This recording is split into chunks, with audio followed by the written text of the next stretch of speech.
नमस्कार, लोकतंत्र मिररच्या टॉप 25 मध्ये आपल्या सगळ्यांचं स्वागत आहे। मी आहे आपल्यासोबत पल्लवी। तर चला एक नजर टाकूया आजच्या ठळक बातम्यांवर। कोलकात्यात भाजपाची उमेदवार यादी जाहीर, सुवेदू अधिकारी नंदीग्राम मधून निवडणूक लढणार। नवी दिल्लीत एकनाथ शिंदे दाखल, शिवसेना खासदारांची महत्त्वाची बैठक।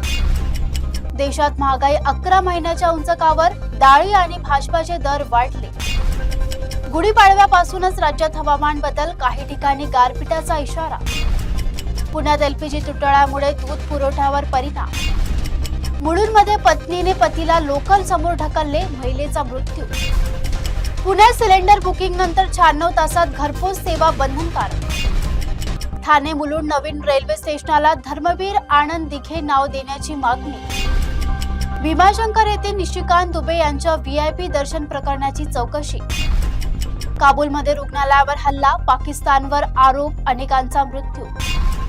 होमूर समुद्रातील अमेरिकाच्या युद्धनौकांना G7 देशांचा नकार। बीडमध्ये गॅस सिलेंडर तुटवडा, ग्राहकांच्या लांबच लांब रांगा। पंढरपूर इस्कॉन मंदिरातील अन्नछत्रालाही गॅस टंचाईचा फटका। लातूर नांदेडमध्ये अवकाळी पावसाचा तडाखा, वीज पडून मुलाचा मृत्यू। कोल्हापुरात बनावट नोटांचा मोठा प्रकार उघड।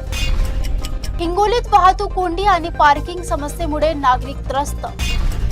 फुलंब्रीत प्रधानमंत्री आवास योजनेत 94 कुटुंबांना घर मंजूर। समर्थनगरमध्ये अतिक्रमण विरोधात महापालिकेची कार्यवाही। संभाजीनगरमध्ये 189 कोटींचे माता बाल रुग्णालय लवकरच सुरू। पैठणमध्ये स्वच्छतागृहाची तोडफोड, लाखांचे नुकसान। पुण्यात सिंहगड रस्त्यावर तरुणाचा खून। वाळूजमध्ये उद्योगांना पाईप गॅस जोडणी, टंचाईवर उपाय। बीडमध्ये अल्पवयीन मुलींची विक्री आणि अत्याचार प्रकरण उघड। उन्हाळ्यात शेततळी धोकादायक, कुंपण करण्याचे आदेश। पुणे मुंबई एक्सप्रेसवेवरील मिसिंग लिंक पूर्ण, प्रवास 25 मिनिटांनी कमी। सध्या इतकंच, बघत रहा लोकतंत्र मिरर।